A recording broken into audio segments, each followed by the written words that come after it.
పంచమ స్థానంలో సంచరిస్తున్నటువంటి చంద్రుని యొక్క ప్రభావం వలన ఈరోజు గ్రహగతులను ఆధారం చేసుకొని చూసినట్లయితే మిశ్రమమైనటువంటి ఫలితాలు కనిపిస్తున్నాయి.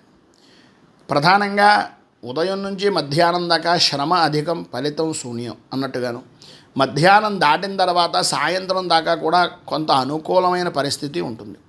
అలా అని చెప్పి సాయంత్రమే పని ప్రారంభిద్దాం అనుకుంటే మొదటికే మోసం వస్తుంది. తస్మాత్ జాగ్రత్త. అలాగే ప్రధానంగా కొన్నింటి యందు జయాన్ని కలుగుతున్నప్పటికీ అనుకోని విధానాల్లో కొంతమంది మిమ్మల్ని, మీ మనస్సుని ఇబ్బంది పెట్టేటటువంటి మాటలు, కొంత ఆరోగ్యపరంగా ఇబ్బంది కలగడం, వ్యసనాల మీద ఆకర్షించేటటువంటి విధానంలో చెడు స్నేహితులు అనేటటువంటి వాళ్ళు పురికొల్పడం లాంటి అవకాశాలు ఎక్కువగా కనిపిస్తున్నాయి.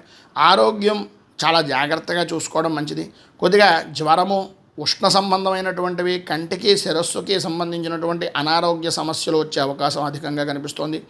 ఉద్యోగపరంగాను, వ్యాపారపరమైనటువంటి విషయం నిమిత్తంగాను కొంతవరకు అనుకూలత ఏర్పడినప్పటికీ భూ సంబంధమైనటువంటి వ్యవహారాల నిమిత్తంగా కొంత ఇబ్బందికరమైనటువంటి పరిస్థితులు ఏర్పడతాయి. రావాల్సినటువంటి ధనం కానీ లేదా మీ ఆస్తి వ్యవహారాల నిమిత్తంగా జరిగేటటువంటి విషయాల్లో, కోర్టుపరమైనటువంటి విషయాల్లో కానీ కొంచెం ప్రతికూలతలు ఏర్పడే అవకాశాలు ఉన్నాయి. భార్యాభర్తల మధ్యన సరైన అవగాహన అనేటటువంటిది అంతంత మాత్రమే ఉంటుంది. ప్రధానంగా ఈరోజు పైన ఉదాహరించినటువంటి ఇబ్బందులను అధిగమించడానికి, అనుకూలతలు ఏర్పడడానికి శ్రీ ఆంజనేయ ద్వాదశనామ స్తోత్రాన్ని పారాయణ చేయడం వలన, దగ్గరలో ఉండేటటువంటి హనుమంతుని యొక్క దేవాలయాన్ని దర్శించుకుని సింధూర అర్చన చేయించడం వలన విశేషమైన శుభ ఫలితాలు మీరు పొందుతారు అని తెలియజేస్తూ